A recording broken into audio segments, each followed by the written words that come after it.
Epictetus on habits that kill your quiet power. Power. Most people think it is loud, visible, undeniable.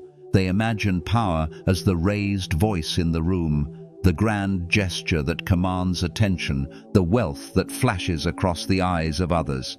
But there is another kind of power, one that doesn't need to shout.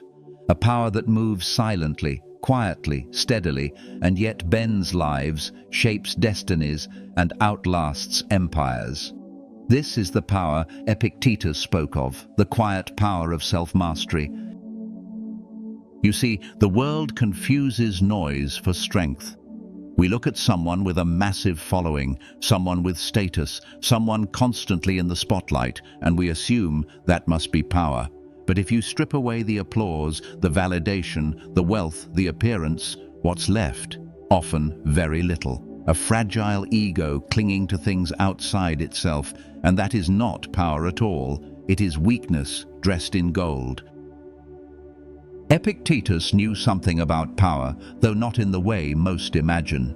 He was born a slave, owned by another man. He did not have wealth, fame, armies, or political office. He had no stage upon which to perform his greatness. Yet he became one of the most powerful figures in philosophy. How?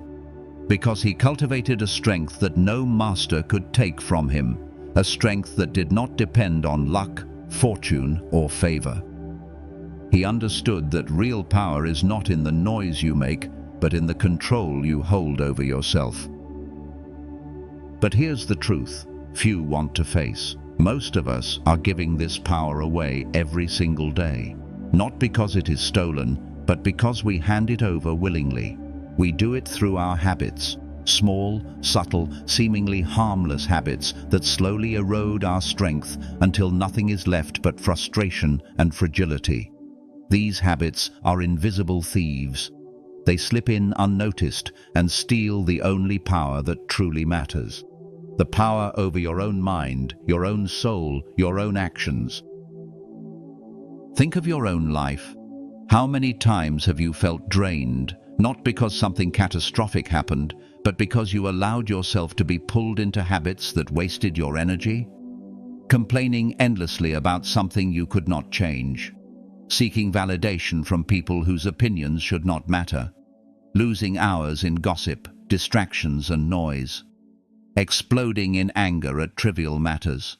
Living in fear of loss, fear of poverty, fear of what tomorrow might bring. Chasing comfort instead of discipline. Obsessing over things forever beyond your control. These are not harmless indulgences. They are poisons. They corrode your foundation. They kill your quiet power. Epictetus would remind us that we are not powerless against these habits. The truth is the opposite. We are their makers, their feeders, their keepers, which means we can also unmake them, but only if we see them clearly and only if we have the courage to confront them. Quiet power is not something handed to you. It is forged, practiced, and guarded every single day. So, as you listen to these words, I want you to ask yourself, do I live from noise or from quiet strength? Am I ruled by the opinions of others, by my cravings, by my temper, by my fear? Or do I rule myself? Because in the end, it will not matter how much you shout into the world, how many people know your name, how large your stage. The only thing that matters is whether you have conquered the habits that keep you from your true strength. And that is where we begin, with the habits that kill your quiet power. Habits. Epictetus warned about 2,000 years ago, which still devour men and women today. If you wish to live free, if you wish to live strong, if you wish to command yourself instead of being commanded by your circumstances, you must know these habits. And then you must stop them before they stop you. Complaining is a disease of the spirit. It feels harmless because it often begins in whispers, "Why me? Why now? Why this?" But Epictetus would tell us that every complaint, no matter how small, is a declaration of weakness. It is the sound of a person who has handed their authority to the external world and begged it to rearrange itself to their liking. Complaining is the first thief of quiet power because it turns you into a dependent, a child crying for things to be different instead of a man or woman strong enough to endure them. Epictetus lived his early years as a slave. Imagine the daily indignities he endured, being ordered about, beaten, perhaps mocked or scorned. He had every excuse to complain, every reason to curse his fate. But instead, he trained his mind not to expect fortune to bend to him. He said, "Do not demand that events happen as you wish, but wish them to happen as they do, and you will go on well." This is not resignation, as some think. It is power. The man who ceases to complain about life ceases to be life's victim. When you complain, you waste your strength twice. First, in the act of complaint itself, you pour out your energy in words that change nothing. Second, in the attitude that complaint nurtures, you convince yourself that your misery comes from what happened, not from how you responded. And so you make yourself helpless, forever chained to circumstance. Consider how this appears in modern life. The office worker complains endlessly about the boss, about the company, about policies beyond their control. The friend who always has a grievance about the weather, the traffic, the government, the endless venting online, people pouring rivers of words into the void, as if the universe itself might read their post and rearrange itself in apology. None of this restores quiet power. All of it broadcasts dependence. Epictetus would ask, "What good is it? Does the storm listen to your complaints about the rain? Does the traffic ease because you curse it? Do you gain strength by voicing your misery? No, you weaken yourself. You make yourself smaller." This does not mean you must accept injustice or never act to improve what can be improved. A Stoic does not sit idle, but there is a difference between acting with resolve and whining with impotence.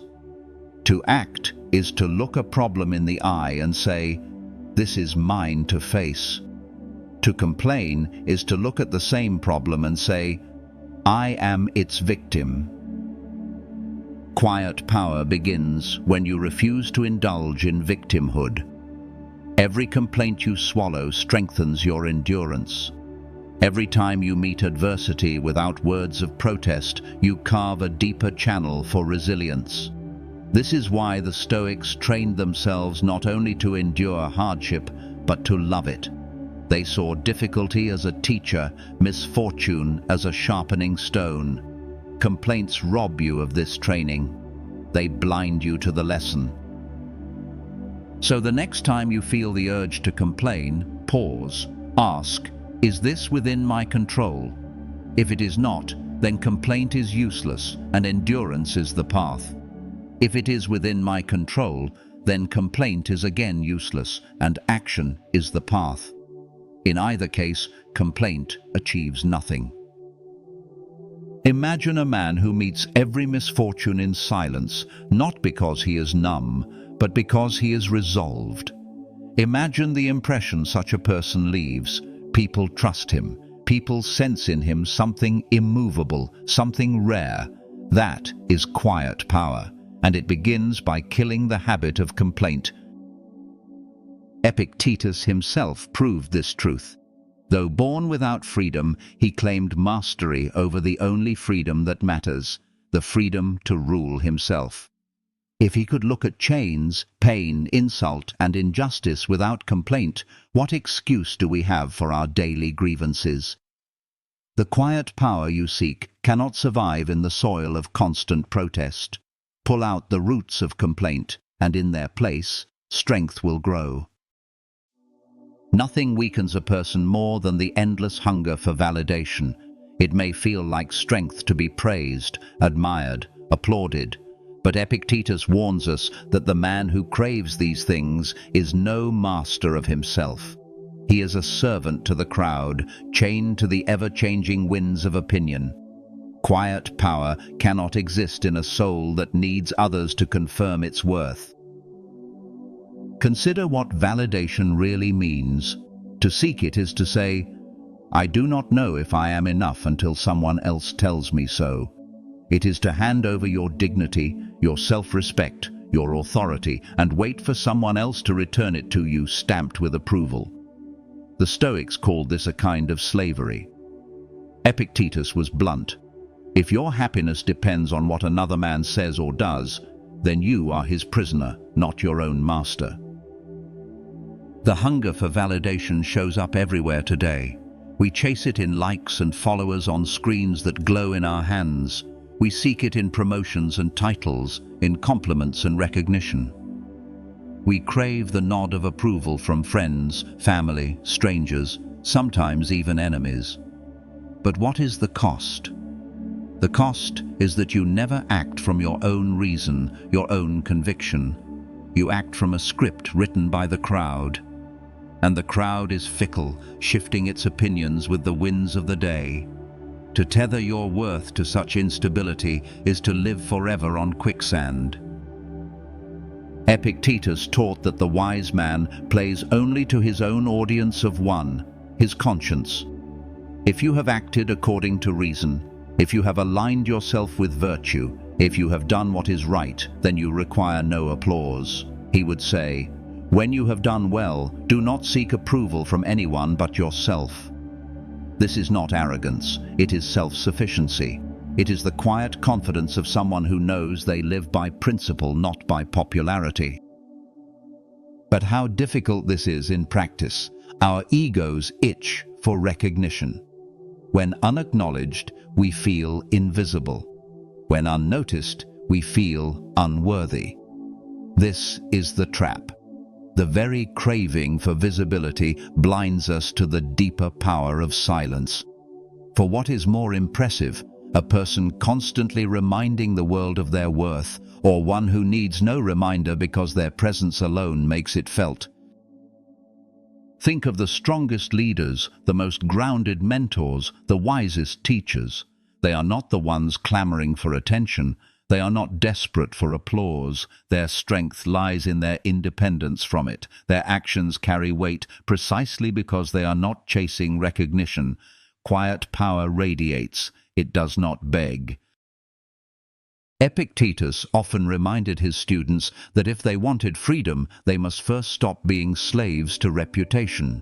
He warned that the desire to be seen as wise is more dangerous than the desire to be wise itself. If you wish to be strong, stop performing for others and start building yourself in truth. How do you practice this? Begin by noticing your hunger for validation. Watch the small moments, the subtle disappointment when no one notices your effort, the irritation when you are overlooked, the compulsion to share every achievement just to be recognized.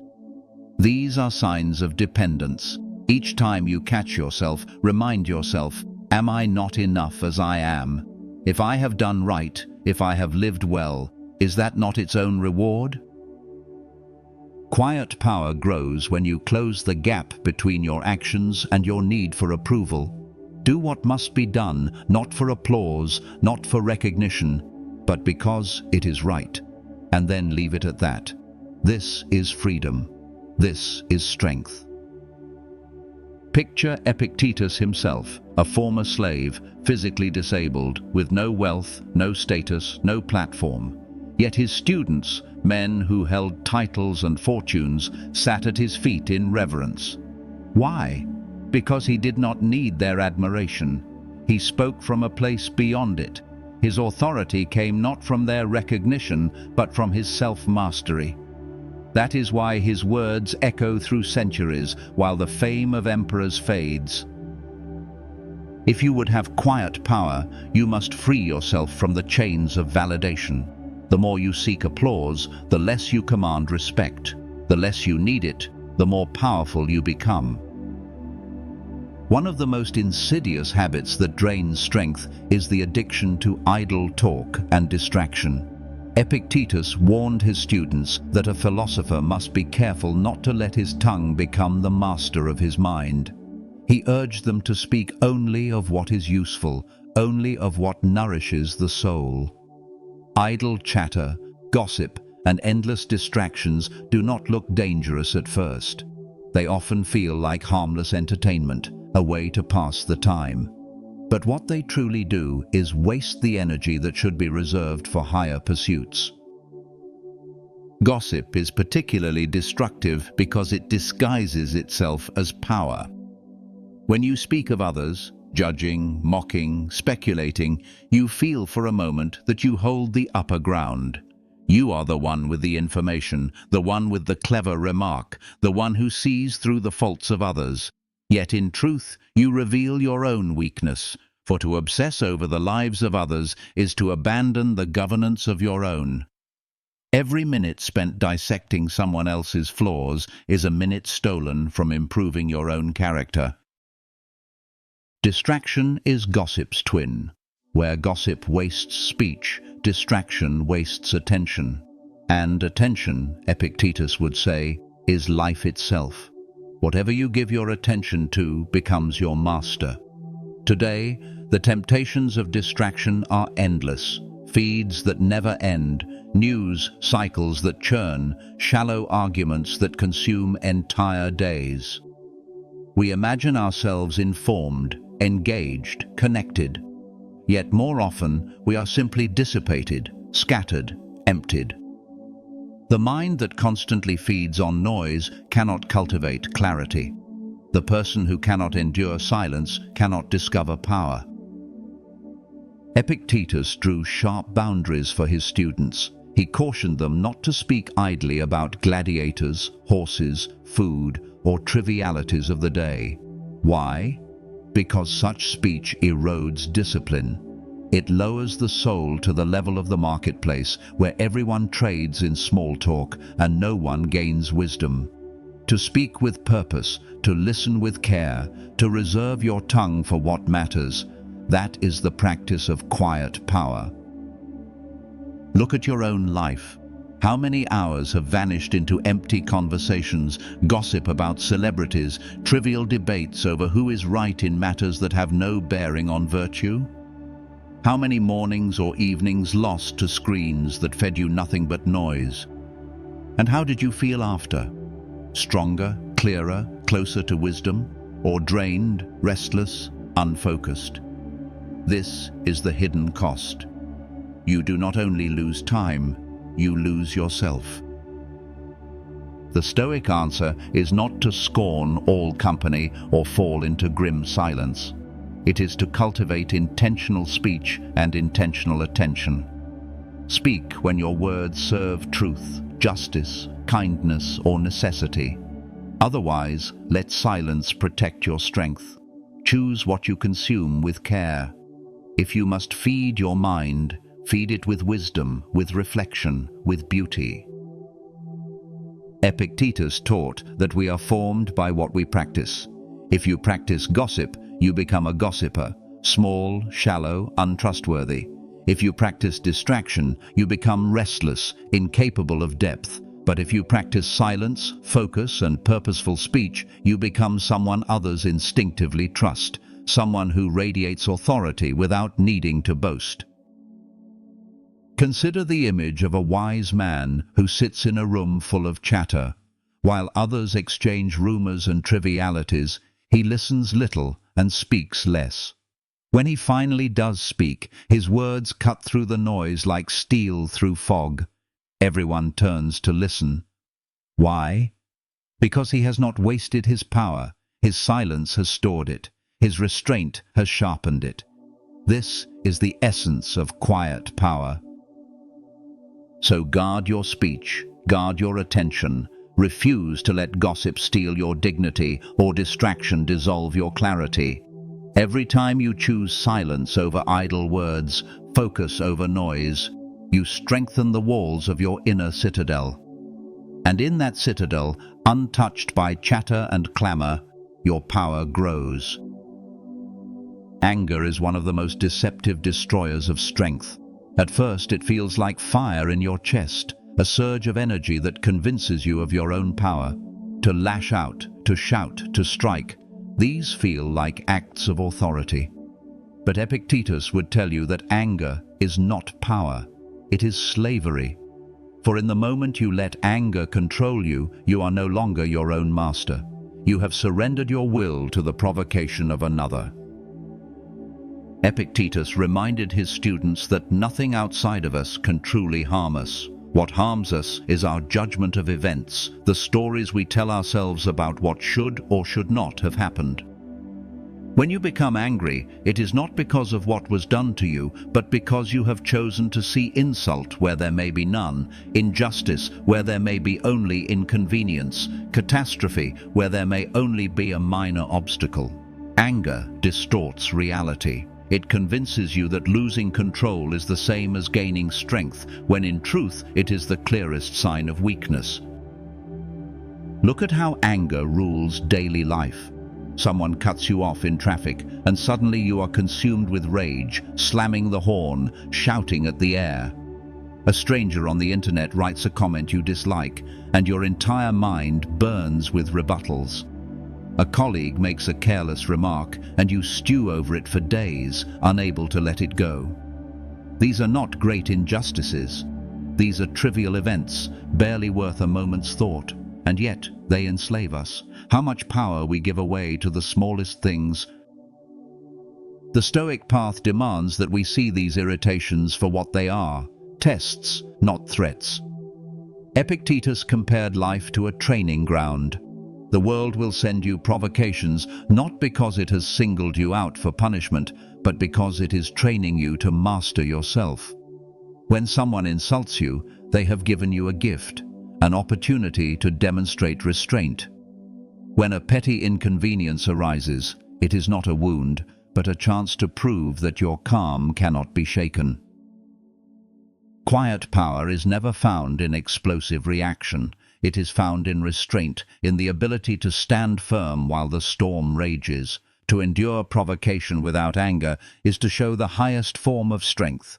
Anyone can shout, anyone can curse, anyone can strike out in fury. But to remain composed, to smile at insult, to meet offense with calm, that is rare. That is authority. Epictetus taught his students to pause before reacting, to remind themselves, is this within my control? If it is not, then anger is wasted breath. If it is, then anger is still wasted breath, because calm action will always achieve more than rash fury.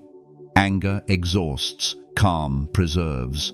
Anger blinds, calm sees clearly. Anger destroys, calm endures. Think of the people you truly respect.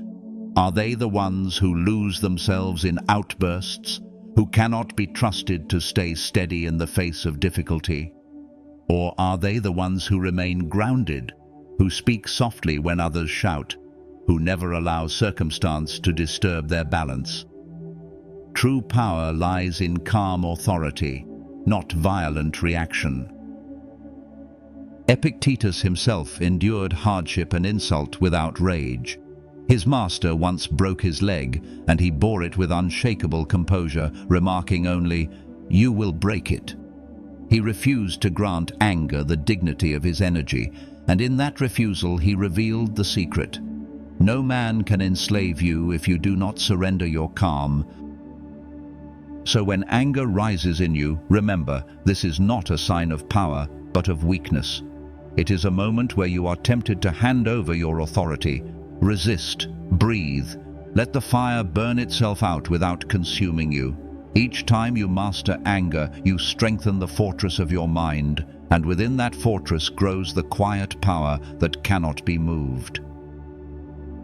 The fear of poverty and loss is one of the deepest chains on the human spirit. It whispers constantly, "What if I don't have enough? What if I lose what I've worked for? What if tomorrow strips me bare?" Epictetus understood this fear better than most. Born into slavery, owning nothing, he lived under conditions where everything could be taken from him in an instant. Yet he taught that true poverty is not the absence of possessions, but the presence of fear. The man who dreads loss is already poor, no matter how much he owns. The man who no longer fears it is rich, even if he has nothing. The world trains us to cling. From childhood we are told to strive for more security, more comfort, more wealth. And yet the more we acquire, the more fragile we become. The wealthy man lives in terror of losing his fortune. The one surrounded by luxuries trembles at the thought of life without them. We call this success, but Epictetus would call it dependency. Quiet power cannot grow in a soul enslaved to its possessions. Think of how fear of loss controls behavior. People compromise their integrity to protect their status or wealth. They endure miserable jobs not because they are right, but because they fear poverty more than dishonor. They sacrifice peace of mind in endless striving, clinging to investments, careers and reputations as if their very lives depended on them. But all of it is fragile. Fortune gives and fortune takes away. What kind of power is it to build your peace on what fortune can steal? Epictetus offered a radical alternative. He taught his students to rehearse loss in their minds, to remind themselves daily that everything they enjoy, family, friends, possessions, even their own bodies, is not truly theirs. They are on loan from life, and at any moment may be recalled. To live with this awareness is not morbid, it is liberating. For when you accept that everything external is temporary, you cease to cling. You stop fearing the inevitable. And in that freedom from fear, you discover quiet power. Modern life gives us new forms of this same slavery. We call it financial anxiety, consumerism, keeping up with others. How much of our energy is consumed by comparisons, by the fear of being left behind, by the need to prove ourselves through what we own? Yet beneath it all lies the same truth. Epictetus taught 2,000 years ago, "You are not what you possess. You are what you are able to lose without trembling." The Stoic does not despise wealth or comfort. He simply refuses to make them his foundation. Epictetus himself lived with almost nothing, and when asked how he endured it, he answered that he was free precisely because he had nothing to guard. This is the paradox. The fewer chains you tie to possessions, the more unshakable you become. Imagine two men. One has riches, estates, a house full of treasures, but every night he lies awake fearing thieves, markets, politics, and time itself. The other has little but a mat to sleep on, yet he closes his eyes in peace, knowing nothing can be taken from him that he cannot afford to lose. Who is truly wealthy? Who possesses quiet power? You can begin to train this in small ways. Practice letting go. Deny yourself some luxury you think you need and discover that you can live without it. Accept the possibility of loss before it happens so that when it comes, it cannot break you. When you fear losing your job, your wealth, or your reputation, remind yourself, did I come into this world with these things? Will I carry them out when I leave? Then why make my peace depend on them? Epictetus wanted his students to understand the only true poverty is dependence on what is not within your control. The only true wealth is freedom from fear. Quiet power belongs not to the man who hoards, but to the man who can walk away, unshaken, when fortune demands its share. There is a slow poison that seeps into the soul of nearly every age, and ours is no exception. The love of comfort above all else. It does not look dangerous. It feels pleasant, soothing, even deserved. But Epictetus would warn us that a life devoted to comfort is a life that slowly drains strength. For the more you choose ease, the less you are prepared for hardship. The more you cling to softness, the weaker your will becomes. Quiet power cannot survive in a body and mind addicted to comfort. Epictetus knew this deeply. He lived with almost nothing, often enduring pain and disability, yet he did not complain, nor did he long for luxury. Instead, he embraced simplicity, seeing it as the training ground for the soul. He taught that luxury corrupts because it teaches you to expect the world to be easy, to bend itself to your desires. But life is not built that way. Life is resistance, difficulty, hardship. To train for it, you must willingly step into discomfort. Look at the world around you today. Never in history have human beings been surrounded by such convenience. Food delivered at the press of a button. Entertainment available without pause. Machines that do the labor of bodies. Climate controlled at all hours, cushions beneath us, glowing screens before us. We live cocooned in comfort, and yet we are more restless, more fragile, more anxious than ever. Why? Because comfort breeds fragility. When even the smallest inconvenience arises, a delayed flight, a slow internet connection, a skipped meal, it feels unbearable.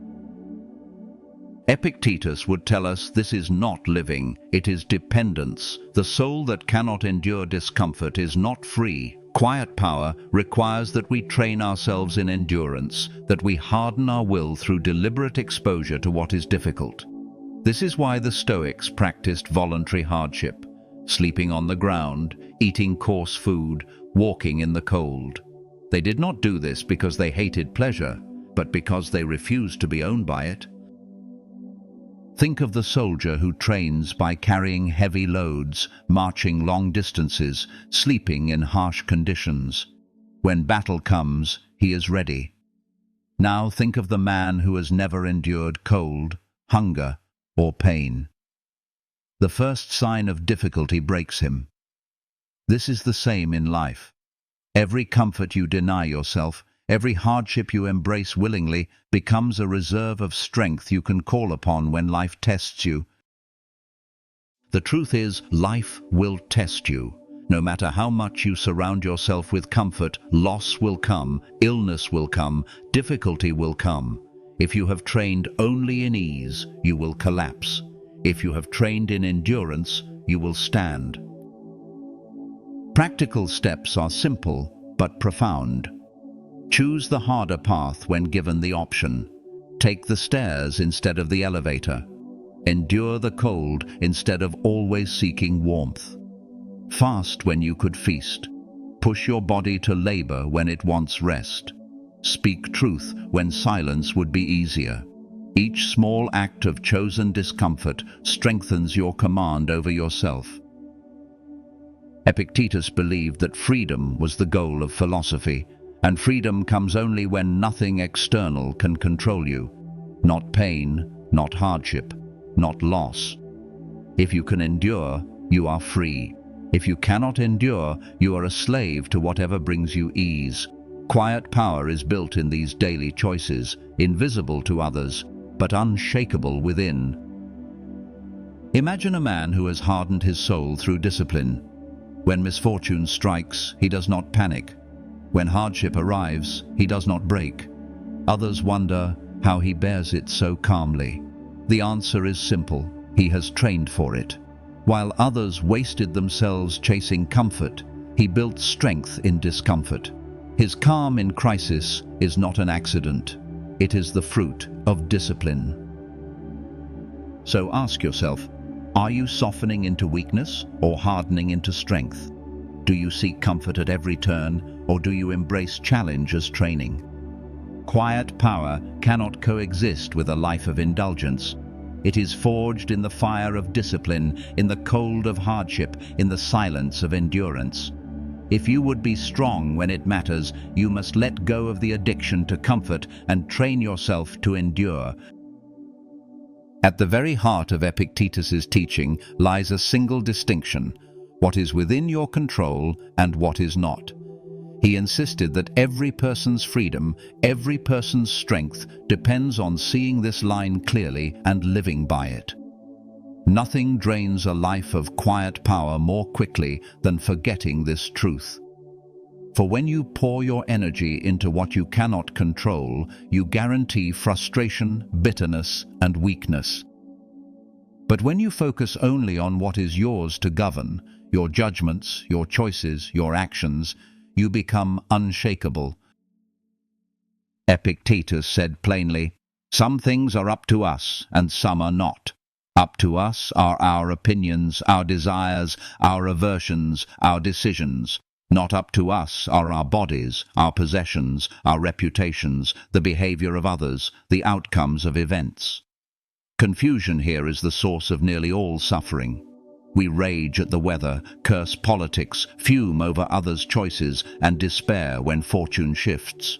We waste our lives demanding mastery over what was never ours to command.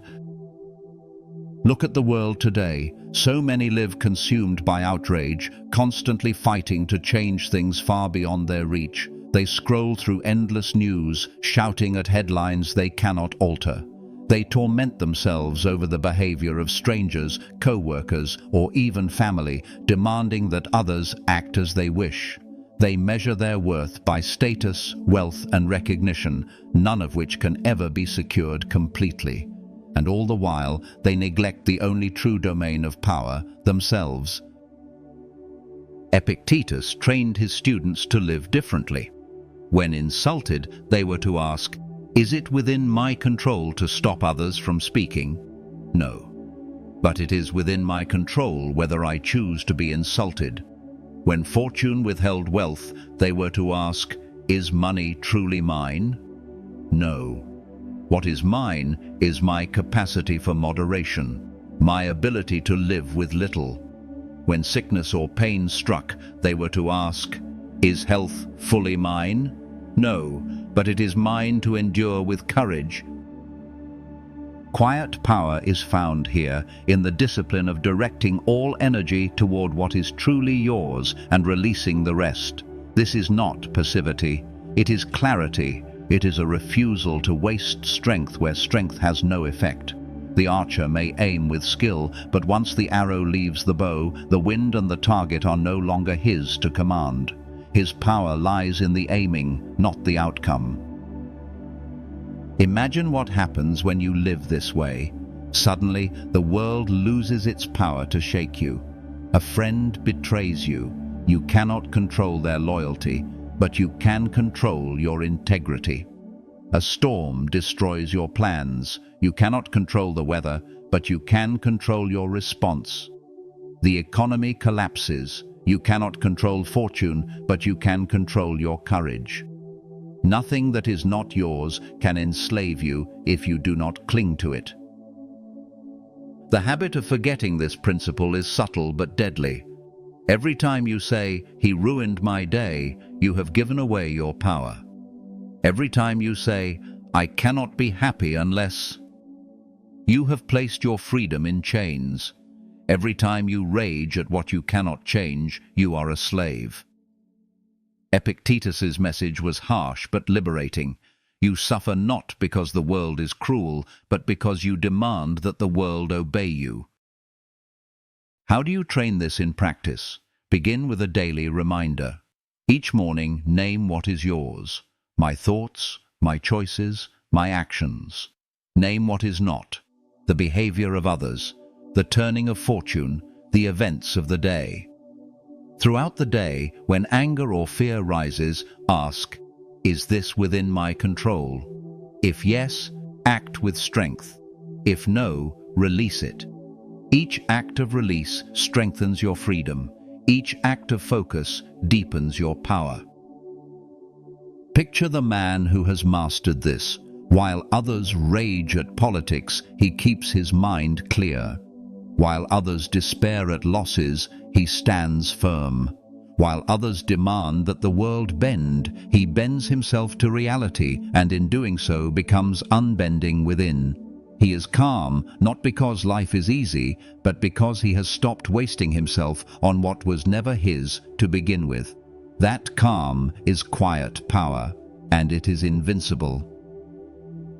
To forget this distinction is to live as a slave to every gust of fortune. To remember it is to stand like a rock in the sea, unshaken by the waves. Epictetus left us this choice. Either waste your life demanding mastery over what you can never hold, or claim mastery over the one kingdom that is always yours, yourself. We have looked at the habits that quietly eat away at strength: complaining, craving validation, gossip, anger, fear, softness, and the confusion of control. Each one erodes the foundation of your soul until you are left fragile, dependent, and restless. But Epictetus did not merely warn against weakness, he showed the path to strength. The Stoic life is not one of denial alone, but of building. To kill these destructive habits is to clear the ground. To build quiet power is to raise something lasting upon it. What then is quiet power? It is the authority that comes not from noise but from presence. It is the ability to stand firm while others panic, to act rightly when others hesitate, to endure calmly what others fear. Quiet power does not need recognition, for it is its own reward. It is influence without effort, strength without boasting, command without shouting. And it is built daily through discipline, reflection, and the shaping of the soul. Epictetus insisted that philosophy was not about clever words or abstract theories, it was training. Just as an athlete trains the body, a philosopher trains the soul. And like any training, it is repetitive, demanding, and unglamorous. To build quiet power, you must practice silence where you would once have spoken. You must practice endurance where you would once have complained. You must practice restraint where you would once have given in. Each day is a chance to exercise these muscles. Each day is a test of how much mastery you truly hold. One essential exercise is self-awareness. Epictetus told his students to watch themselves as if they were both actor and spectator. Notice when anger rises, when vanity whispers, when fear grips. Do not excuse it. Do not ignore it. See it clearly, name it, and remind yourself, this is not power. Quiet power begins with honesty. Without self-awareness, you are at the mercy of your own impulses. With it, you become the governor of your soul. Another practice is deliberate endurance. Seek out small hardships, not to punish yourself, but to train your strength. Eat plain food when you could have luxury. Walk when you could ride. Spend time without your usual comforts. These acts remind you that you are not dependent on ease. They build resilience so that when hardship arrives uninvited, it finds you already prepared. Equally important is simplicity. Epictetus himself owned almost nothing, not because poverty itself was holy, but because he wanted to be free. Every extra possession is an extra chain. The more you own, the more you fear loss. Simplify your life, and you will discover how little is required for peace. Quiet power thrives in simplicity because it leaves you unburdened, ready to meet life as it comes. And finally, reflection. Each evening, examine the day. Ask yourself, where did I give in to weakness? Where did I show strength? What habits did I feed, and what habits did I starve?